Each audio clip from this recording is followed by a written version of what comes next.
Hello, I am pretty excited today because I am going to tell you about a simple trick to get a band 9 in your IELTS exam.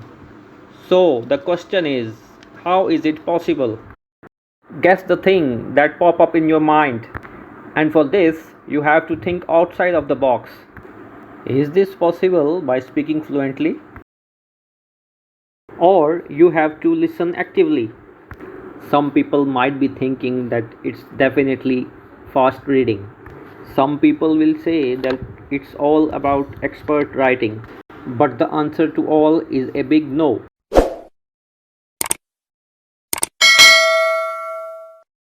Wait for a few seconds. I am going to unlock that secret. So don't quit the video if you want to know the secret of getting a band 9 in your IELTS exam. After watching this, you will have a clear idea of what I am talking about. Yes, you are right. It's all about your vocabulary. Now, I am going to tell you a step by step system to improve your vocabulary in a very short time. So, how is it possible? So, why you need to improve your vocabulary? You need it to improve your reading comprehension, and by this, you will be able to read faster. By improving your vocabulary, you will be able to crack section 3 of the reading exam, and this will get you to a band 9 in your IELTS reading. When you apply high level words in your speech, it will make your speaking fluent.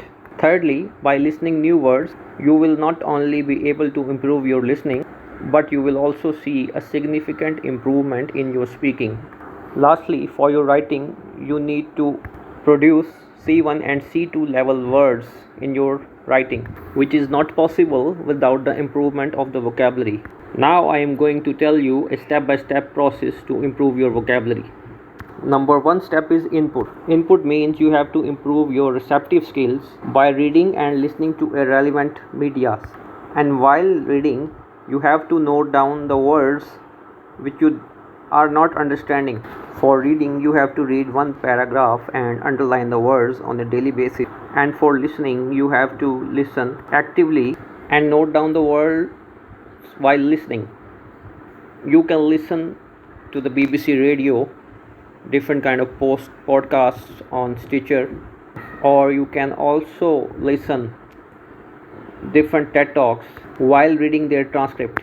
And if you come across a difficult word while listening and reading a transcript simultaneously, you have to note down the words which are not understandable to you. The second step will be to record these words in a notebook, and you will then open the Cambridge dictionary, and there you will see the meaning of the word, its synonym, its example sentences, its word form. Now what you are doing, you are recording these words in a notebook with respect to its example sentences, its word form, the context in which the word is used, its antonym, and so on. Now, as you note down the word in terms of its different contexts, in the third step, what you will have to do, you will have to review these words on daily, weekly, and monthly basis. You have to review these words at the end of the day, and the words which you are able to retain in your memory till the day end, you will replace these words with new words on the next day. You can add daily 5 new words, 3 new words as per your convenience. In the last, what you have to do, you have to apply these words in sentences and phrases while speaking, and you can also write your own personal story while using these words. The step 4 is very much important, as this step will decide how much you are able to learn. You are applying the words in your speaking and in your writing. By practicing these techniques, which is the last step, you will be able to learn at least 300 new words in a month. Don't quit the video now, as I am coming up with further insights to improve your vocabulary. Here is the point number 1. By following the website www.cambridge.org, you can not only know the meaning of the word which you have recorded, but you can also be able to know its synonym, its word form, and its level, such as whether it is C1, C2 or B2 level. Remember that you have to produce almost more than 50% words in your writing of C1 level in order to get the higher bands. The second insight is you can take a difficult word and build a sentences or phrases around it.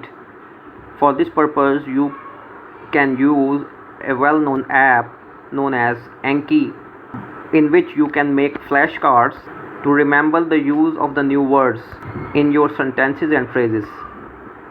Next, you can add your writing in the text inspector, and you can do this on the website englishprofile.com, and by this you will be able to know how much C1 and C2 words you are using in your writing.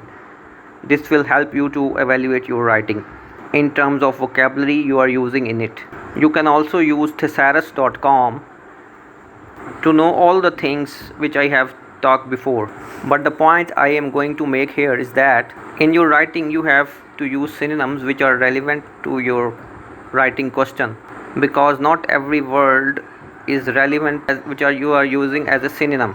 The last point which I am going to discuss here is that it is not necessary that any complex word is always at the higher level, such as C1 or C2. The words which look simple, such as mundane, MUNDANE, is at C1 level. So you don't have to follow the myth that using more complex word in your writing will add to your writing score. Simple words most of the time are at C1 and at C2 level. Thanks for watching this video. I will come with some useful videos in the future, so stay tuned to my channel. Thank you.